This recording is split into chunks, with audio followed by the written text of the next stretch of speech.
اعوذ باللہ من الشیطان الرجیم بسم اللہ الرحمن الرحیم الحمد لأہلہ والصلاة والسلام علی اہلہا الحمد للہ الذی جعلنا من المتمسکین بالقرآن الکریم وبولایت امیر المؤمنین وائمة المعصومین علیہم السلام اللہم صلی علی محمد وآل محمد۔ شریک القرآن کے عنوان سے جو گفتگو جاری ہے، آج اس کا دوسرا دور ہے۔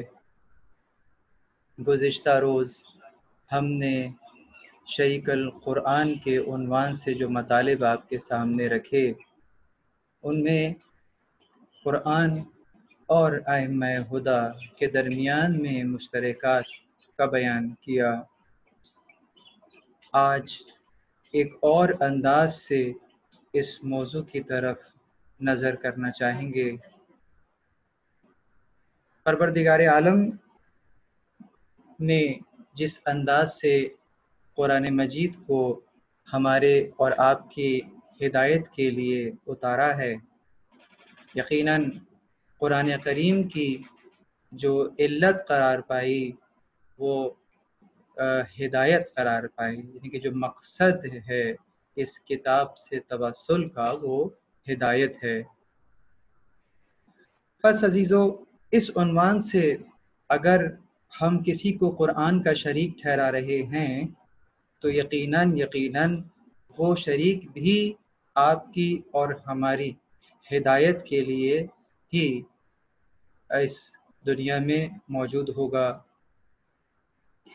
اور پروردگار عالم کے بھیجے گئے بندگان خدا وہ خاص بندگان کہ جنہوں نے ہمیں سکھایا کہ کس طریقے سے اپنے حجت زمان کو سلام کیا جائے، کس طریقے سے اپنے حجت زمان سے کلام کیا جائے۔ اسی زیارت نامے میں السلام علیک یا شریک القرآن کہہ کر ہم نے اور آپ نے اپنے زمانے کے امام کو سلام کیا۔ عزیزو، اگر کوئی شخص خدا نخواستہ کسی دیوار کو سلام کر رہا ہو کہ جو جواب نہ دے سکتی ہے، ممکن ہے کہ اگر اس شخص سے پوچھیں کہ اس دیوار کو کیوں سلام کر رہے ہو، کیا یہ جواب دے گی، تو شاید اس کا جواب یہ ہو کہ ہاں مجھے معلوم ہے کہ یہ جواب نہیں دے سکتی، اس لیے میں جواب سننے کی کوشش بھی نہیں کر رہا، اگرچہ یہ فعل اس کا فعل عبث قرار پائے گا۔ عزیزو، اے بندہ خدا، کیا تو بھی اپنے امام کو یوں ہی سلام کر رہا ہے؟ کیا سننے کی کوشش کر رہا ہے؟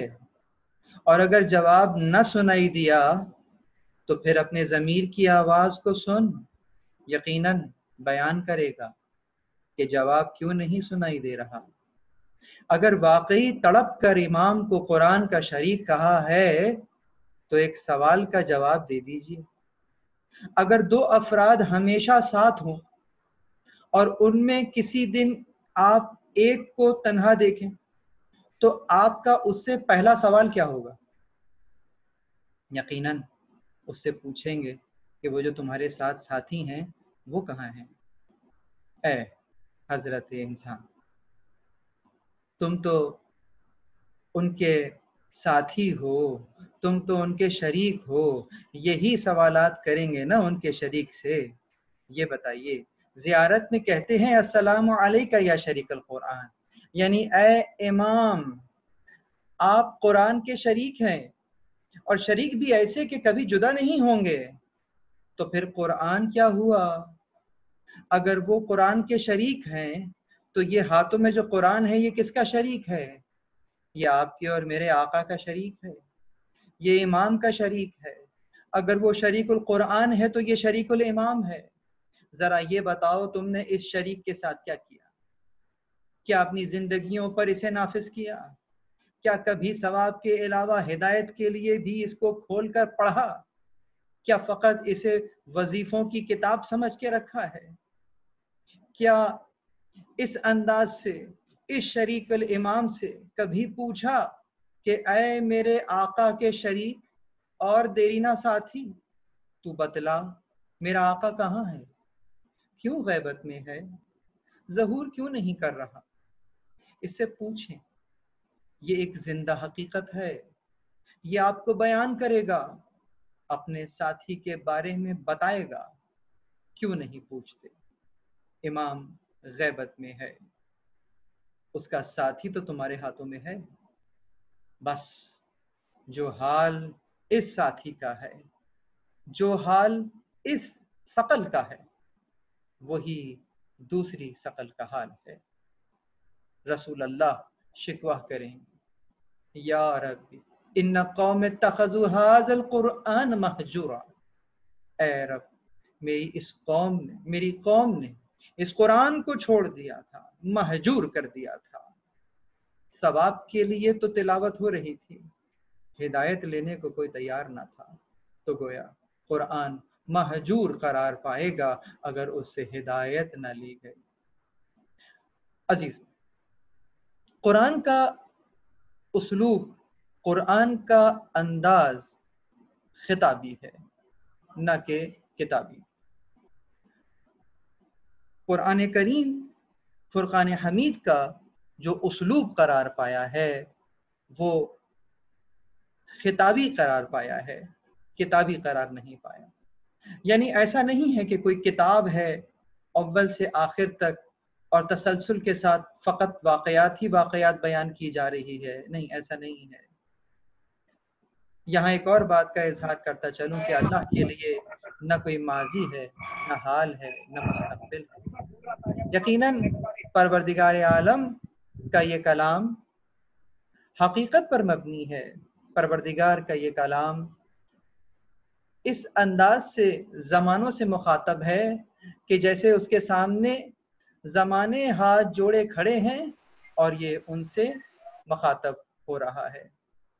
عزیزوں، آئیے آج اس قرآن کریم سے پوچھتے ہیں اور کہتے ہیں، پوچھتے ہیں کہ اے قرآن کریم ذرا بتلا، تیرا ساتھی، تیرا شریک کہاں ہے؟ قرآن کریم میں سورہ مبارکہ قصص کی آیت نمبر 15 کی طرف نظر کرتے ہیں۔ بسم اللہ الرحمن الرحیم۔ وَدَخَلَ الْمَدِينَةَ عَلَى حِينِ غَفْلَةٍ مِّنْ أَهْلِهَا فَوَجَدَ فِيهَا رَجُلَيْنِ يَقْتَتِلَانِ هَذَا مِنْ شِيعَتِهِ وَهَذَا مِنْ عَدُوِّهِ۔ یہاں یہ بات بتلاتا چلوں کہ اللہ تعالیٰ نے اپنے ہادیان کا سلسلہ کہ جو کہ حضرت آدم سے شروع ہوا اور حضرت خاتم پر انبیاء کا سلسلہ ختم ہوا، لیکن اس دنیا میں زمین خدا کبھی بھی حجت زمان سے خالی نہیں رہی ہے۔ اب دیکھنا یہ ہے کہ وہ کون سے عوامل ہیں کہ جب حجت خدا اپنی قوم سے پردہ کر لیا کرتا ہے اور کس حالات کے پیش نظر وہ واپس دوبارہ اپنی قوم کی طرف پلٹ آتا ہے۔ چنانچہ عرض یہ کر رہا تھا وَدَخَلَ الْمَدِينَةَ عَلَى حِينِ غَفْلَةٍ، کہ اور وہ ایسے وقت شہر میں داخل ہوئے کہ وہاں کے باشندے بے خبر ہو رہے تھے۔ حین غفلۃ، ودخل المدینۃ علی حین غفلۃ، یعنی اگر قوم غفلت کے عالم میں ہو، اگر قوم پر غفلت طاری ہو تو یقیناً حجت زمان ان میں وہ اس انداز سے ان کی ہدایت نہیں کر سکے گا کہ جس انداز سے یہ ہدایت لینے کے مستحق ہیں۔ فَوَجَدَ فِيهَا رَجُلَيْنِ يَقْتَتِلَانِ، وہاں انہوں نے پایا دو اشخاص کو لڑتے ہوئے۔ ھذا من شیعته وھذا من عدوہ، یہ ہمارے شیعوں میں سے ہے اور وہ ہمارے عدو میں سے. فاستغاثه الذی من شیعته علی الذین من عدوہ، بس پکارا اس میں سے ایک شخص نے جو کہ ان کے شیعوں میں سے تھا اپنے اس دشمن کے لیے. فوکزہ موسیٰ فقضا علیہ، پس جب موسیٰ کو پکارا گیا ان کے دشمن کے اس شخص کے مقابل کہ جو ان کی قوم میں تھا، قال ھذا من عمل الشیطان، جب موسیٰ ان کے قریب آئے اور موسیٰ نے انہیں مارا نہیں ہے، دھکا دیا ہے، ہٹایا ہے اپنے چاہنے والے اپنے شیعہ کے پاس سے، تو نتیجے میں کیونکہ حضرت موسیٰ لہیم شہیم تھے، ظاہراً بھی طاقتور توانا تھے، جو ہی دھکا دیا وہ شخص مر گیا. جیسے ہی وہ مرا فقضى علیہ، جیسے ہی اس کی موت آئی تو حضرت موسیٰ ٹھہر گئے، کہا قال ھذا من عمل الشیطان، یعنی کہ یہ جو عمل اس وقت انجام پایا ہے یقیناً یہ تو شیطان کا بہکاوا تھا. انہ عدو مضل مبین، یقیناً وہ تو انسان کا دشمن ہے، کھلا بہکانے والا ہے. یہ شخص جس نے پکارا تھا موسیٰ کو کہ موسیٰ آؤ ذرا اس کو سبق سکھاؤ، یہ ان کے شیعوں میں سے تھا. گویا ان کے شیعہ نے اپنے حجت زمان کو بلایا، اور کس کام کے لیے کہ یہ مجھ سے جھگڑ رہا ہے، ذرا اس کو سبق سکھاؤ. اس سے اگلی ہی آیت کے اندر قال رب انی ظلمت نفسی فاغفر لی فغفر له انہ هو الغفور الرحیم. حضرت موسیٰ علیہ السلام نے پروردگار سے دعا فرمائی کہ مجھے بخش دے اے اللہ، بے شک تو بخشنے والا ہے، بے شک وہ بخشنے والا ہے.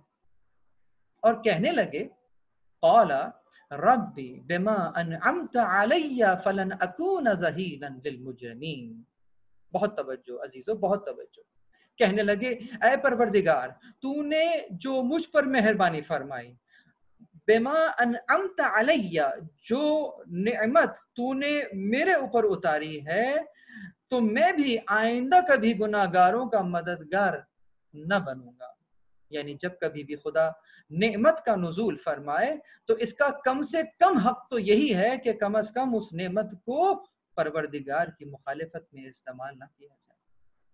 فَأَصْبَحَ فِي الْمَدِينَةِ خَائِفًا، الغرض صبح کے وقت، صبح فَأَصْبَحَ، جب صبح ہوئی دوسرا دن شروع ہوا تو شہر میں ڈرتے ڈرتے داخل ہوئے کہ کہیں کہ دیکھیں کہ کیا ہوتا ہے. تو ناگہاں وہی شخص جس نے کل رات یترقب فَإِذَا الَّذِي يَسْتَنصَرَهُ بِالْأَمْسِ يَسْتَنصِرُهُ قَالَ لَهُ مُوسَىٰ، اب جب موسیٰ نے دیکھا کہ یہ وہی شخص ہے جس نے کل مدد کے لیے پکارا تھا کہ اے موسیٰ آؤ ذرا اس کو دیکھو، آج پھر بلا رہا ہے، پھر جھگڑ رہا ہے، اور اپنے ذاتی جھگڑے میں حجت زمان سے کہہ رہا ہے کہ آؤ اس کو بھی مارو، اس کو بھی قتل کر دو.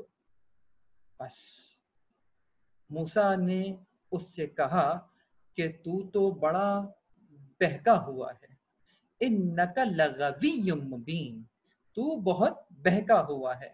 کیا مطلب ہے، کس انداز سے بہکا ہوا ہے؟ یہ سورہ مبارکہ قصص کی آیات. حضرت موسیٰ کو حکم ہوا کہ موسیٰ اپنی قوم سے نکل جاؤ.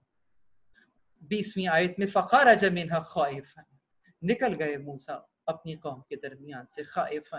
کس وجہ سے؟ اوپر 17ویں آیت کے اندر کہا تھا کہ فلن اکون ظہیرا للمجرمین، میں کبھی بھی گناہگار بندوں کی، گناہگاروں کا مددگار نہیں بنوں گا، مجرمین کا، جنہوں نے جرم کیا ہے ان کا مددگار نہیں بنوں گا. اے سامعین ذرا بتلائیے کہ اس آیت کے اندر اس شخص کا جرم کیا تھا؟ کس جرم کی پاداش میں حجت زمان اپنی قوم سے الگ ہو گیا؟ اس کا جواب سورہ زخرف کی آیت نمبر 54 میں نظر آئے گا کہ جہاں فرعون نے اپنی قوم کو گمراہ کیا اور یہاں تک کہ حضرت موسیٰ اور ہارون کے لیے وہ باتیں کہیں کہ جہاں حضرت موسیٰ کی وہ حیثیت کہ جو پروردگار نے عطا کی تھی، اس قوم نے ان کو وہ حیثیت نہ دی۔ آیت کے جملے کہ فَاسْتَخَفَّ قَوْمَهُ فَأَطَاعُوهُ إِنَّهُمْ كَانُوا قَوْمًا فَاسِقِينَ۔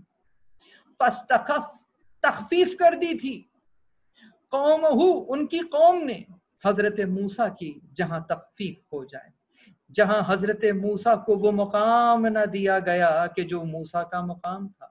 حضرت موسیٰ کیوں مبعوث ہوئے تھے؟ قال علی بن الحسین علیہ السلام اوحى الله تعالى الى موسى عليه السلام حببني الى خلقي وحبب خلقي الي قال يا رب كيف افعل قال ذكرهم الله علي ونعمائي ليحبونني۔ امام علی ابن الحسین علیہ السلام نے ارشاد فرمایا کہ اللہ نے موسیٰ پر وحی فرمائی کہ اے موسیٰ، حببنی الی خلقی، مجھے میری مخلوق میں محبوب کرو، وحبب خلقی الیہ، اور میری مخلوق کو ایسا بنا دو کہ میں ان سے محبت کروں۔ حضرت موسیٰ علیہ السلام کا ایک نکاتی ایجنڈا یہ کہ قوم کو ایسا بنا دیں کہ ان کا خالق ان سے محبت کرنے لگے، اور اللہ کی پہچان ایسی قوم میں کرائیں کہ یہ قوم خدا سے محبت کرنے لگے۔ حضرت موسیٰ نے پوچھا کہ یا رب، یہ بتلائیے کہ یہ کام کیسے ہوگا؟ تو کہا وہ نعمتیں جو میں نے ان کے اوپر اتاری ہیں، جو مہربانیاں جو میں نے نعمتیں دی ہیں، ان کو یاد دلائیے تو یہ مجھ سے محبت کریں گے۔ عزیزوں، کس کس نعمت کا شکر ادا کریں گے؟ کس کس نعمت کے اوپر شکر کریں گے؟ اگر تھوڑی دیر کے لیے تصور کیجئے، بہت سی نعمتیں ایسی ہوتی ہیں کہ جب تک ہم ان سے غافل ہوتے ہیں، ان نعمتوں کو اس انداز سے درک نہیں کر رہے ہوتے۔ تصور کیجئے کہ اگر آپ کے اس ہاتھ کا انگوٹھا نہ ہو تو آپ اپنی قمیص کے بٹن بھی بند نہیں کر سکتے۔ دیکھیں، میں نے آپ سے کہا تو آپ کو خیال ہے، کتنی چھوٹی سی بات ہے۔ اس انداز سے نہ جانے کتنی نعمتیں ہیں۔ یقیناً جب بھی کسی نعمت کا بیان ہوگا، اس پر آپ کی زبان پر شکر کے کلمات آئیں گے۔ یہ جو شکر کا کلمہ آپ کی زبان پہ جاری ہوا ہے، یہ بھی توفیق پروردگار تھی۔ اس توفیق پروردگار پر پھر ایک شکر لازم ہے۔ اب آپ پھر کہیں گے شکر الحمدللہ۔ جو ہی آپ نے اس نعمت کا شکر ادا کیا، اس نعمت کے شکر کرنے کے عوض پھر ایک شکر لازم آ جائے گا کہ یہ جو شکر آپ نے ادا کیا ہے یہ بھی توفیق پروردگار تھی۔ اب آپ شکر ادا کرتے رہیے، سانسیں ختم ہو جائیں گی، شکر ادا نہیں ہو سکے گا۔ کس انداز سے شکر کیجئے گا؟ اسی لیے بس یہی کہہ کے شکر ادا کریں گے، پروردگار ان نعمتوں کو جنہیں میں جانتا ہوں اور ان نعمتوں کو بھی جن کو میں نہیں جانتا، جن کا ادراک بھی نہیں ہے، پروردگار اس پر میں تیرا ویسا شکر کرتا ہوں، تیری ویسی حمد کرتا ہوں جو کہ حمد شاکرین ہوتی ہے، جیسا شکر کرنے والے حمد کیا کرتے ہیں۔ الحمدللہ کما ہوا اہل، تیری ویسی حمد کرتا ہوں جس کا تو اہل ہے۔ ذرا سوچئے، کیا کوئی قوم، کیا کوئی مخلوق اپنے پروردگار سے دور ہو سکتی ہے؟ پروردگار خالق مخلوق کے لیے تو یہ کہہ رہا ہے کہ اذا سألک عبادی انی فانی قریب۔ ممکنہ جواب تو یہ ہونا چاہیے تھا کہ جب میرا بندہ میرے بارے میں سوال کرے تو اس سے کہو کہ میں قریب ہوں، لیکن پروردگار عالم نے یہاں پر اس سے کہہ دو کا فاصلہ بھی گوارا نہ کیا۔ جب بندے نے یہ درک کر لیا جب وہ خدا کو چاہتا ہے اور پوچھ رہا ہے اے میرے حبیب اذا سألک جب تجھ سے عبادی میرا بندہ سوال کرے فإنی قریب پس میں قریب ہوں. اتنا قریب پروردگار کس انداز سے اپنے بندوں کے لیے کہہ سکتا ہے، کہہ رہا ہے کہ ایسا کر دو کہ میں ان سے محبت کروں. وجہ یہ ہے کہ پروردگار تو اپنی مخلوق سے قریب ہے، لیکن اس مخلوق کا کیا کریں کہ سورہ فصلت کی آیت نمبر 44 میں ہمیں یہ اشارہ ملا کہ اولئک ینادون من مکان بعید، وہ اللہ کو دور کے مکانوں سے آواز دیتے ہیں، اللہ کو دور سے آواز دیتے ہیں. پروردگار ان سے قریب ہے لیکن یہ اللہ سے دور ہے. یقیناً یعنی پروردگار کی رحمت تو ان کے قریب آتی ہے لیکن یہ ایسے افعال انجام دیتے ہیں کہ رحمت خدا دور ہو جاتی. عزیزان ایمان، بندگان خدا، یہ ایسے جرائم ہیں کہ جو سبب بنتے ہیں حجت زمان کے قوم سے الگ ہو جانے کا. جس طرح سے حضرت موسیٰ علیہ السلام کا کام یہ تھا کہ وہ قوم کو محبوب کریں خدا کی نگاہ میں اور قوم کی نگاہ میں خدا کو محبوب کریں، لیکن قوم نے ان کو اپنے ذاتی جھگڑے نپٹانے کے لیے سمجھ لیا. کس قدر مقام گرا دیا قوم نے موسیٰ کا. بس عزیزو، حجت زمان کا یہ مقام گرانا اتنا بڑا جرم ہے کہ آپ اور میں جب زیارت نامہ پڑھ رہے ہوتے ہیں تو وہاں پر یہی سوال کر رہے ہوتے ہیں، یہاں پر وہی جرم کے اوپر سے پردہ اٹھا رہے ہوتے ہیں. لعن اللہ امتا دفعتکم عن مقامکم وَأَزَالَتْكُمْ عَنْ مَرَاتِبِكُمُ الَّتِي رَتَّبَكُمُ اللَّهُ فِيهَا کہ اے پروردگار اس قوم پر لعن فرما کہ جس نے انہیں یعنی ائمہ اطہار کو خصوصاً سید الشہداء کو ان کو اس مقام سے دور کر دیا تھا کہ جو اللہ نے انہیں دیا اور اس مرتبے سے گرا دیا تھا. ازالتکم عن مراتبکم التی رتبکم اللہ فیہا، جن مراتب پر پروردگار نے انہیں فائز کیا تھا اس رتبے سے گرا دیا تھا. کیا گرایا تھا؟ یہی گرایا تھا کہ حجت زمان ان میں موجود ہے لیکن قوم حجت زمان کی بات سننے کے لیے آمادہ نہیں ہے. شریک القرآن ان کے درمیان میں موجود ہے لیکن قوم قرآن کے اس شریک کے ساتھ یہ کر رہی ہے کہ قتل کر کے ان کے سروں کو نیزوں پر چڑھا رہی ہے. یہ قوم کا دستور قرار پائے. بس جب قوم کا دستور یہ رہے کہ حجت زمان کو ان کے اس مقام سے گرا دیں تو فاستخف قومہ، تو اس انداز سے حجت زمان سے بھی یہی کہا جائے گا کہ خرج من، نکل جاؤ میں سے. عزیزوں، یہ ہے قرآن کریم نے ایک حجت زمان کی کہانی ہمیں سنا. آج 1441 ہجری میں تصور کیجئے عزیز، 1441 ہجری میں وہ حجت زمان کہ جو آپ کے اور میرے زمانے کے امام ہے، آقا ہے، کیا آج انہیں وہ مقام دیا گیا ہے کہ جو پروردگار نے انہیں دیا ہے؟ یقیناً اگر اس مقام سے ہم صرف نظر کریں گے اور اس کا عملی نمونہ خود قرآن کریم کی صورت میں ہمارے ہاتھوں پہ موجود ہے، جائیے تلاش کیجئے، دیکھیے، ڈھونڈیے. اگر کہیں قرآن کریم پر گرد جمی ہو تو سمجھ جائیے گا کہ یہ قرآن کریم پر گرد نہیں جمی ہے، یہ ہمارے نفس پر گناہوں کی دھول ہے، میل ہے جو جم گئی ہے. اسے اس طاق سے نکالیے، شیلف سے نکالیے اور ثواب کی فقط نیت سے نہیں ہدایت کی نیت سے پڑھیے.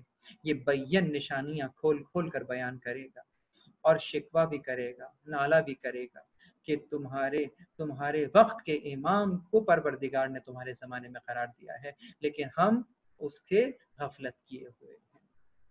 پروردگار عالم نے اس انداز سے نشانیوں کو قرآن کریم میں کھول کھول کر بیان فرمایا ہے۔ پروردگار سے دعا ہے کہ ہمیں حجت زمان آقا امام مہدی علیہ الصلوۃ والسلام وہ مقام جو پروردگار نے انہیں دیا ہے اسے صحیح معنوں میں درک کرنے کی توفیق عنایت فرمائے۔ یہاں پر میرے پاس کچھ سوالات بھی آ رہے ہیں، ان سوالات کو ایک کر کے ہم لینا شروع کرتے ہیں کہ پروردگار نے کہا موسیٰ سے کہ میری مخلوق کو ویسا بنا دیں کہ میں ان سے محبت کرنے لگوں۔ پروردگار تو آلریڈی ہم سے محبت کرتا ہے۔ باقی یقیناً اس کا جواب ہم نے درمیان میں ہی دے دیا کہ مخلوق سے تو پروردگار محبت کرتا ہے، ان سے قریب بھی ہے، لیکن یہ مخلوق اپنے افعال کے ذریعے سے خدا سے دوری اختیار کر لیتی ہے۔ یہ جو دوری اور قربت کا معاملہ ہے یہ مکانی معاملہ نہیں ہے۔ یوں نہیں ہے کہ ہم اگر خدا سے قریب ہو رہے ہیں تو وہ کوئی مکانی فاصلہ طے کر کے قریب ہو رہے ہیں۔ یقیناً اس آیت کے اندر ہی بیان ہو رہا ہے کہ ایک آیت میں کہہ رہا ہے خدا کہ میں قریب ہوں، اور دوسری آیت میں کہہ رہا ہے کہ یہ لوگ مجھ سے دور ہیں۔ اگر ایک شخص قریب ہے، ایک ہستی قریب ہے، تو دوسری شخص اس سے دور کیسے ہو سکتا ہے؟ یقیناً یہ کوئی مکانی فاصلے کی بات نہیں ہو رہی ہے، یہ رحمت خدا سے دوری کی بات ہو رہی ہے کہ جس طریقے سے رحمت خدا ہر زمین پر برس رہی ہے، بارش کے قطروں ہی کو دیکھ لیجئے کہ تمام کی تمام قطرے ہر زمین پر برس جاتے ہیں، لیکن سبزہ وہاں اگتا ہے کہ جو زمین زرخیز ہوتی ہے۔ بنجر زمین پر سوائے تعفن کے اور کچھ نہیں اٹھتا۔ جذابیت ہم نے پیدا کرنی ہے، اہلیت ہم نے پیدا کرنی ہے، وہاں پروردگار عالم کی طرف سے رحمت میں کمی نہیں ہے۔ سنیے، آقا امام زمان آواز دے رہے ہیں، ان کی آواز آ رہی ہے، ان کی طرف سے دیر نہیں ہے، لیکن یہ پردہ ہم نے کیا ہے پردہ ہماری نگاہوں پہ برنا، وہ موجود ہیں اور حاضر بھی ہم پر۔ ہماری بدعمالیاں کہہ رہی ہیں، ہمیں کب ان کی پرواہ رہی ہے۔ کسی شاعر نے کیا خوب کہا ہے کہ ارتکاب جرم پہ جب ٹوک دیتا ہے ضمیر، در حقیقت یہ امام وقت کی آواز ہے۔ کسی نے آیت اللہ تقی بہجت سے پوچھا کہ میں امام سے باتیں کیا کرتا ہوں، کیا امام سن لیتے؟ آپ نے جواب دیا، یہ جو تم نے مجھ سے سوال کیا ہے اس سے قبل کہ میں سنوں امام نے سن لیا، اور یہ جو جواب ہم تمہیں دے رہے ہیں اس سے قبل کہ تم سنو امام نے یہ جواب بھی سن لیا۔ اللہ اکبر، یہ ان کی سماعت کا بیان ہے۔ ذرا اپنی سماعت کے اوپر بھی نظر کیجیے۔ آج جب مصلی پر کھڑے ہوئیے گا اور اپنے آقا اور مولا کو سلام کہیے گا تو جواب کے منتظر بھی رہیے گا اور کوشش کیجیے گا کہ ان کے جواب کو سن سکیں۔ یقیناً وہ ان کانوں سے شاید سنائی نہ دیا جائے، بصارت سے نہیں دیکھا جائے، بصیرت سے سنیے گا۔ انشاءاللہ آج کے اس درس کی برکتوں سے آپ کو اور مجھے، ہم سب کو یہ توفیق ہوگی کہ اس جواب کو بھی انشاءاللہ سنیں۔ یہاں پر اگر کوئی اور سوال ہے تو کر لیجیے۔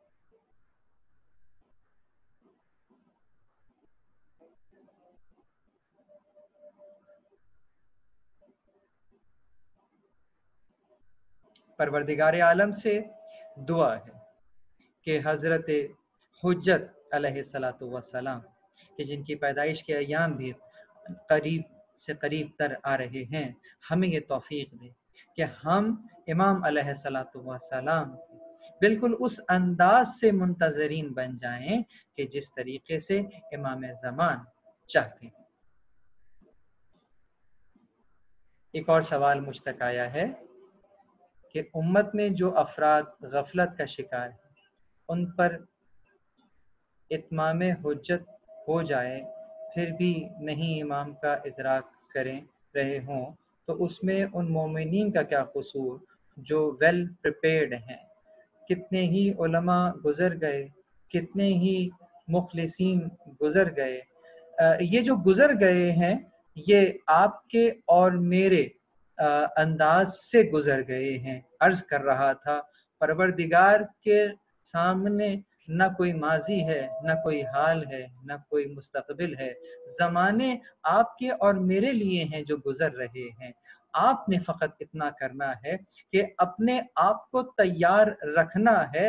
یقیناً اگر آپ کا وہ زمانہ جس میں آپ سانس کھینچ رہے ہیں اس انداز سے سازگار نہ ہو سکا کہ حجت زمان ان میں لوٹ آئیں، لیکن آپ اپنے کاموں میں مخلص تھے تو پرواہ نہیں ہے، کل جب آقا علیہ الصلوۃ والسلام ندا دیں گے تو ہم قبروں سے لبیک کہتے ہوئے اٹھ کھڑے ہوں گے۔ اس کے وظیفے کے طور پر دعائے عہد کی تلاوت مومنین اپنی نماز صبح کے بعد کیا کرتے ہیں کہ انشاءاللہ اس کی برکتوں سے ہم وہ دن اگر اپنی ظاہری زندگی میں نہ دیکھ سکے تو اس وقت دیکھ لیں گے۔ تو علماء کی اور وہ لوگ جو کہ غافل نہیں تھے ان کی محنتیں رائگاں نہیں جائیں گی۔ بہت شکریہ، بہت شکریہ۔ پروردگار عالم سے دعا ہے کہ امام زمان کا جلد ظہور فرما اور ہمیں ان کے اعوان اور انصار میں سے قرار دے۔ بسم اللہ الرحمن الرحیم۔ اللہم کن لولیک الحجۃ ابن الحسن صلواتک علیہ وعلی آبائہ في هذه الساعة وفي كل ساعة ولي وحافظا وقائدا وناصرا ودليلا وعينا حتى تسكنه أرضك طوعا وتمتعه فيها طويلا۔ اللهم صل على محمد وآل